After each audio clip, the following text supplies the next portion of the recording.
안녕하세요. 감동사연 채널 왈칵입니다.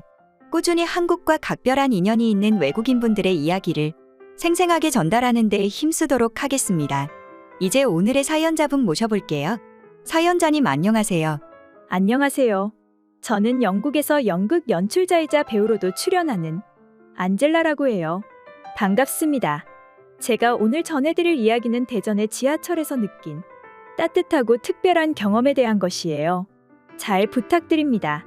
서울의 지하철에 관한 이야기는 많이 들어왔는데 대전의 지하철을 경험해본 외국인분의 이야기는 처음 들어보는데요. 서울 지하철에 관해서는 제가 잘 알죠. 하지만 대전 지하철에 대해서는 저도 잘 몰랐습니다. 어떤 이야기를 들려주실지 기대되네요. 이제 안젤라님의 사연 본격적으로 함께 알아보시죠. 최근 예술계에서는 한국 유학이 인기입니다.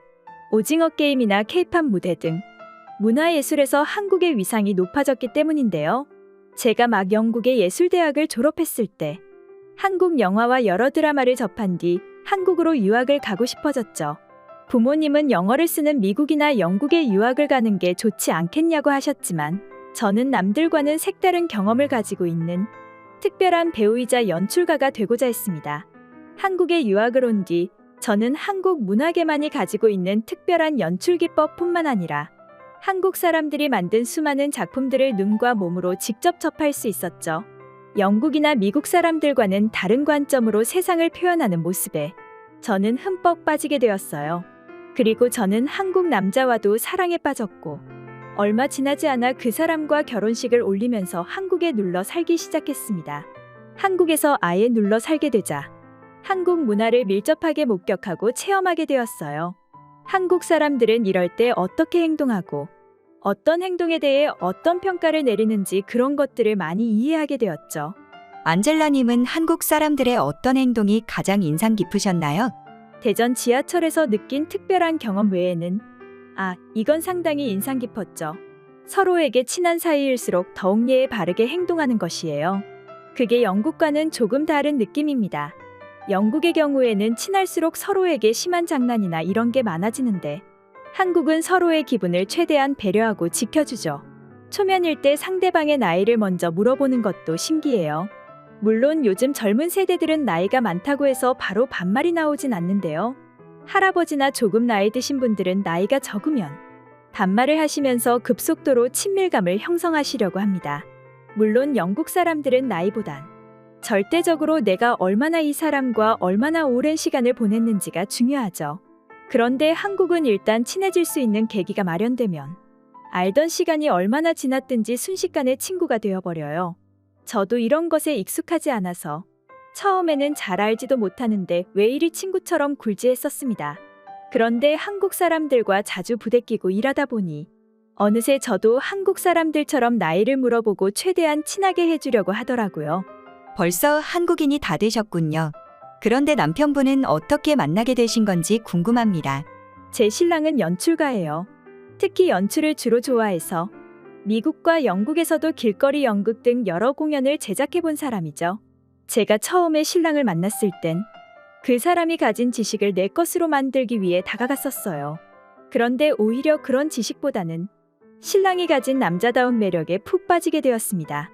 첫인상은 과묵하고 자기만 아는 그런 성격으로 생각했는데 점점 그를 알아갈수록 빠져나올 수 없는 매력을 가지고 있더라고요. 서서히 신랑의 매력에 푹 빠져버리신 것 같습니다. 신랑이 가진 남자다운 매력이란 무엇이 있었을까요? 남자라면 자신의 여자를 어떠한 상황에서라도 지켜주려 하는 그런 책임감과 자신감을 가지고 있어야 한다고 생각합니다. 제 신랑이 딱 그래요. 공사 구분이 확실한데도 저한테는 예외를 두는 모습이 좋았죠. 제가 보고 싶다고 할 때 달려와주고 그가 나를 필요로 할 때 제가 달려오면 항상 고마움의 표시를 합니다. 정말 따뜻함이 가득한 사람이죠. 아무튼 저는 그렇게 그와 결혼했고 지금은 아이까지 있답니다. 제가 해드리고 싶은 이야기가 바로 아이를 제 뱃속에서 키우고 있을 당시 느꼈던 일들인데요. 대전에 시어머니께서 아는 분이 있는데 그분은 대전에서 가장 유명한 산부인과 의사 선생님이셨죠. 잘 말씀드리면 신경 잘 써주실 거라고 하면서 저는 대전에 있는 모 병원 산부인과에 출산을 앞둔 산모로서 입원하게 되었답니다. 대전은 많은 인구에도 불구하고 뭔가 조용하고 한적함이 있어요. 건물과 사람이 빽빽하게 들어서 있는 서울과는 달리 뭔가 영국스러운 느낌이 드는 도시랄까요? 그래서 오히려 대전 투어에 흥미가 돋아 병원의 허락을 받고 남편과 함께 대전의 명소를 돌아다녔습니다. 처음에는 재밌게 놀다가 의도치 않게 상황이 좋지 않아졌습니다. 무슨 일이 생겼나요? 남편이 갑자기 출장을 갈 일이 생겨서 천안 방향으로 급하게 차를 돌리게 되었죠. 많이 급한 상황인 것 같아서 저는 바로 내려서 지하철 타고 병원으로 돌아가겠다고 말했습니다.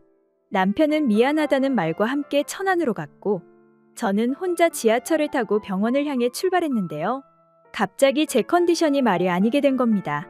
임산부이기도 하고 돌아다니느라 체력을 많이 쓰기도 해서 온몸이 가시도 친 듯 따갑고 아프더라고요.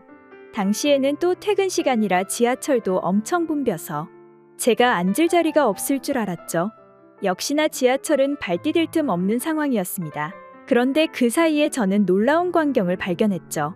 임산부 배려석이 있는데 그곳에 아무도 앉아있지 않아서 그 의자만 깨끗하게 유지되어 있는 걸 보았어요. 제가 배가 잔뜩 불러서 힘들어하는 것을 본 할아버지께서 제 어깨를 툭툭 치곤 이곳에 앉으라고 하셨습니다. 저는 바로 감사 인사를 하고 배려석에 앉아 편안하게 병원 근처까지 갈 수 있었죠. 병원 근처라면 병원에 바로 도착한 건 아니군요. 환승하러 지하철에서 내리셨군요. 네. 대전은 서울처럼 지하철이 모든 지역을 가는 건 아니거든요. 그래도 버스 노선이 정말 잘 되어 있는 데다가 한국은 지도 어플로 자세한 환승 경로를 다 검색할 수 있어서 찾아가는 게 어렵지 않습니다. 또 저를 놀라게 한 건 버스 정류장의 벤치예요. 제가 왜 놀랐는지 아신다면 별거 아니라고 생각하실 수 있겠지만 왜 버스 정류장 벤치가 안젤라 씨를 그렇게 놀라게 했을까요? 한번 말해보세요. 알겠어요. 제가 무거운 몸을 이끌고 벤치에 딱 앉았는데 벤치에 열선이 깔려있는 듯 엉덩이가 따뜻해졌습니다. 마치 화장실 비데나 자동차의 온열 시트처럼 말이에요. 영국에서는 버스를 기다리는 사람들에게 이런 친절을 제공해주지 않습니다. 한국을 제외한 어떤 나라도 이런 벤치는 존재하지 않을 거예요. 제가 나중에 알아보니까 한국은 이런 온열 벤치도 그냥 만든 게 아니었더랬습니다. 야외 온도를 감지해서 20도 이하로 낮아지면 자동으로 인간의 적정 온도인 36도를 유지하도록 설계가 되어 있었죠. 그렇게 따뜻하게 있다가 버스를 탔는데 또 임산부 배려석이 비어 있더라고요. 자리가 없어서 서 있는 사람들도 임산부 배려석에는 눈길도 안 주고 배려석을 비워놓고 있었습니다. 버스를 타고 무사히 병원에 도착하고 신랑에게 일 잘 끝냈냐고 전화를 해보니 반대로 신랑은 저보고 잘 도착했느냐고 말해줬죠. 한국 사람들이 모두 매너가 좋아서 편하게 잘 도착했다고 말하니까 남편은 귀한 몸인데 당연히 소중하게 대하지라고 대답했어요. 그래도 한국처럼 임산부의 대중교통 이용에 이 정도까지 신경 쓴 나라는 드뭅니다. 지금은 남편과 제 일 때문에 영국에 살고 있지만 이런 좋은 경험들 때문에 다시 한국에 살고 싶다는 이야기를 자주 하는 편이죠. 안젤라 님의 사연 어떠셨나요? 한국에서는 이 정도는 당연히 누려야 되는 혜택 아닌가 하는 일들이 한국을 처음 보는 외국인들에게는 생소하고 특별하게 보인다는 사실. 이런 나라에 살고 있다는 것에 또 한 번 다행스러움을 느끼며 더욱 더 감사한 마음을 가지고 살아가게 되는 것 같습니다. 지금까지 감동사연 채널 왈칵이었습니다. 감사합니다.